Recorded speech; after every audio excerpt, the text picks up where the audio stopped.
بسم الله الرحمن الرحيم الصلاة والسلام على أشرف المرسلين سيدنا محمد وعلى آله وصحبه وسلم تسليما كثيرا. Chères sœurs, chers frères, chers internautes, assalamu alaikum wa rahmatullahi wa barakatuh. Dieu dit dans le Coran, dans Surat la Caverne, وَلَقَدْ صَرَّفْنَا فِي هَذَا الْقُرْآنِ لِلنَّاسِ مِنْ كُلِّ مَثَلٍ وَكَانَ الْإِنسَانُ أَكْثَرَ شَيْءٍ جَدَلًا. Nous avons certes proposé aux hommes, nous avons présenté aux humains toutes sortes d'analogies. Et l'être humain, sur la plupart des choses, se montre très disputeur. Dans ce passage du Coran, il nous est dit que la révélation nous fournit des symboles qui appellent à être médités avec soin pour en percer, pour en déchiffrer les innombrables secrets.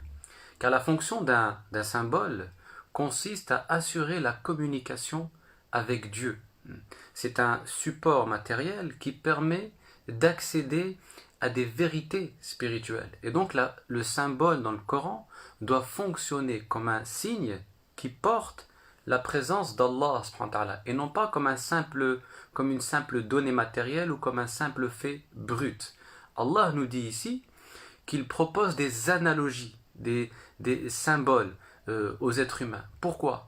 Parce que pour comprendre les vérités spirituelles, pour comprendre les vérités qui relèvent du monde supra-humain, Allah nous a établi des correspondances avec le monde matériel. Dieu a créé des analogies, des correspondances entre le monde spirituel et le monde temporel, entre le monde supra-humain et le monde matériel. Et ces analogies, ces correspondances permettent à l'homme de visualiser et d'accéder à ces vérités spirituelles. Et donc toutes ces images qui nous sont fournies par le Coran, tous ces symboles, il faut les faire fonctionner à travers un travail de méditation, de contemplation, pour s'élever vers ces vérités spirituelles. Et le Coran, en réalité, ne fait rien d'autre que raconter le drame de l'âme humaine. Le Coran contient toutes sortes d'analogies, de correspondances qui font écho à l'âme humaine. Toute l'imagerie coranique, autrement dit, expose ou reflète notre espace intérieur. Quand Allah subhanahu wa ta'ala nous raconte l'histoire d'Ibrahim, c'est pour montrer, pour indiquer la potentialité spirituelle de l'âme qui peut faire l'expérience de l'intimité avec Allah subhanahu wa ta'ala.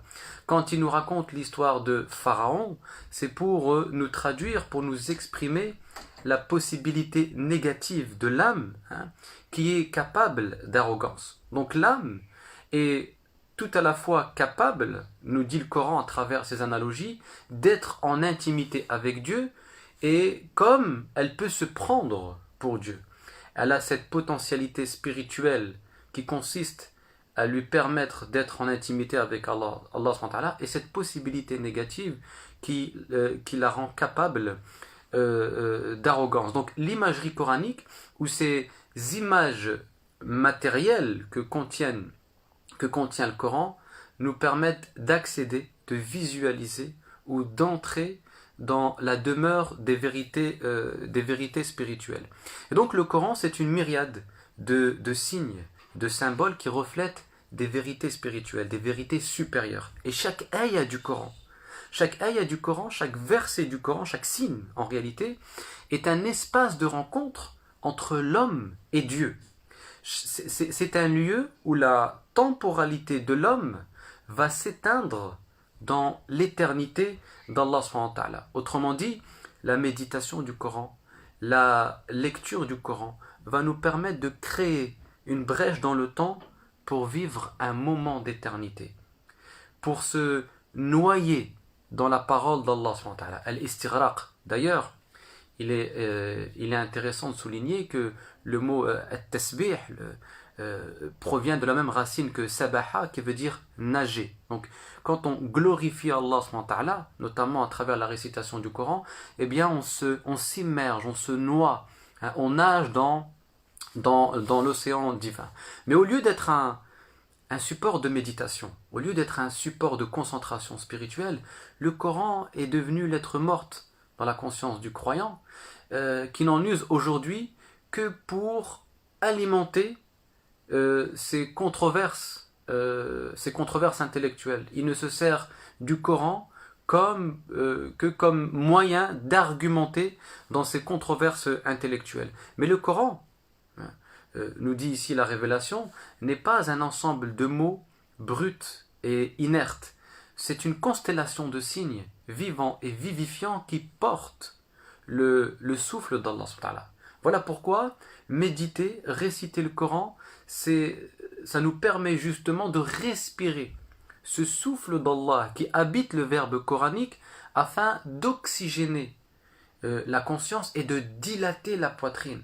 Dieu ne dit-il pas dans le Coran, s'adressant particulièrement au prophète sallallahu alayhi wa sallam, Alam nashrah laka sadrak, n'avons-nous pas dilaté ta poitrine? Et donc le Coran permet en le récitant, le psalmodiant, en le méditant, de dissiper l'agitation mentale, de rassembler la conscience, de la recoudre, parce que qara'a signifie aussi, un des sens de qara'a, c'est recoudre.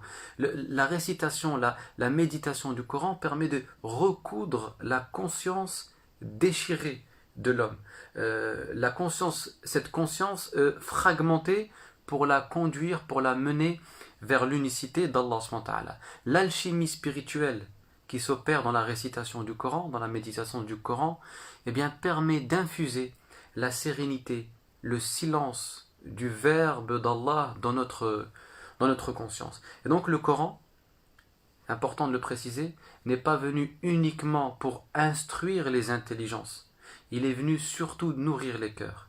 Il vient nourrir les cœurs et non pas uniquement servir d'argument dans nos controverses. Parce que l'être humain, comme l'indique le verset, aime s'adonner à des controverses. Il aime polémiquer. Au lieu d'être un recueil de dalil, le Coran, souvent, la plupart du temps, est réduit à un simple recueil d'arguments, de dalil. Eh bien, c'est avant tout une source de transformation spirituelle, une source de réalisation spirituelle.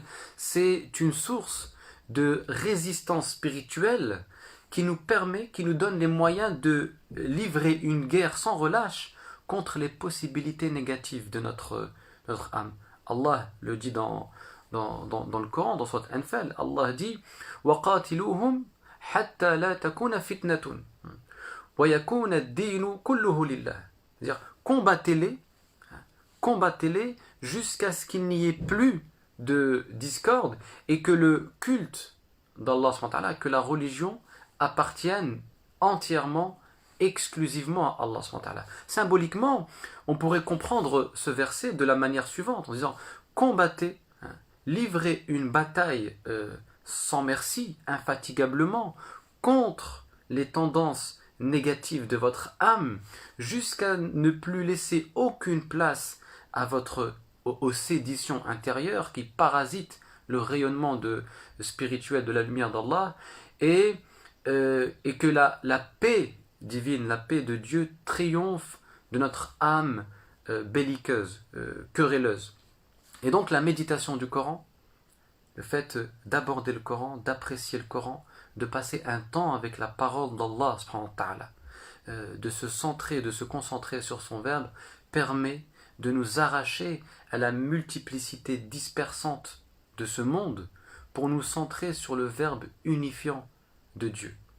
Parce que la parole de Dieu, c'est un océan de sagesse, dont chaque ayah, dont chaque verset est une vague qui vient frapper la rive de notre conscience pour la reconduire ensuite dans un mouvement de reflux vers le centre de l'océan divin. Comme ces vagues qui se jettent sur le sable avant de retourner vers le centre de la mer. Wallahu a'lam. Je vous remercie encore une fois pour votre attention et je vous dis à très bientôt, incha'Allah. Wassalamu alaikum wa rahmatullahi wa barakatuh.